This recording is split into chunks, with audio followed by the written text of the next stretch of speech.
সারা বাংলাদেশের মানুষ কতটুকু উৎফুল্লিত সবাই জানে যে আজকের থেকে আমাদের গণতন্ত্র চলে আসছে। ইনশাল্লাহ আমরা এই গণতন্ত্রের জন্য এত বছর ফাইট করেছে আমাদের দেশটাকে তারেক রহমান সাহেব। আজকে তারেক রহমান সাহেব এই দেশে আসা মানে এই দেশে আবার এই গণতন্ত্র আসবে, এই দেশের প্রতিটি মানুষ বুক ফুলিয়ে চলবে।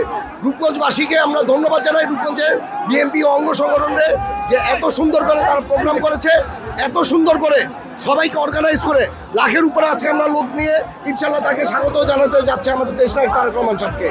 আজকে রূপগঞ্জের মানুষ যেইভাবে করে সারা বাংলাদেশের মানুষকে আপ্যায়ন করছে, তারা পানি দিচ্ছে, আপনারা দেখতেছেন, বিস্কিট দিচ্ছে, কলা দিচ্ছে, বিভিন্ন মানুষ কিভাবে করে আমাদের দলীয় ভাইদের আমরা কিভাবে স্বাগত জানাচ্ছি, এটার জন্য আমি রূপগঞ্জবাসীকে সকলকে আমি ধন্যবাদ জানাই।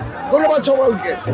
বাংলাদেশের প্রাণ তারেক রহমান, আজকে বাংলাদেশে তারেক রহমান সাহেবের স্বদেশ প্রত্যাবর্তন উপলক্ষে আজকে 300 ফিট জনসমুদ্রে পরিণত হয়েছে।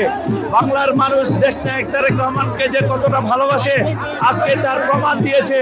আজকে এক ইতিহাস তৈরি হয়েছে। আজকে বাংলাদেশের ঐতিহাসিক স্বদেশ প্রত্যাবর্তন আজকে তারেক রহমান সাহেবের বাংলাদেশে এসেছে। বাংলাদেশ আবার নতুন প্রাণ ফিরে পেয়েছে। নতুন উদ্যমে বাংলাদেশ জাতীয়তাবাদী দলের নেতাকর্মীরা তারেক রহমানকে আজকে বরণ করে নিবে ইনশাআল্লাহ। আমরা সবাই প্রস্তুত আছি, নতুন বাংলাদেশের নতুন দিগন্ত, নতুন সূর্যের অপেক্ষায় আছি ইনশাআল্লাহ। স্বাধীনতার যে স্বাদ আজকে মানুষ এটা ইনশাআল্লাহ গ্রহণ করছে। আজকে বাংলাদেশে আনন্দের বন্যা বয়ে যাচ্ছে।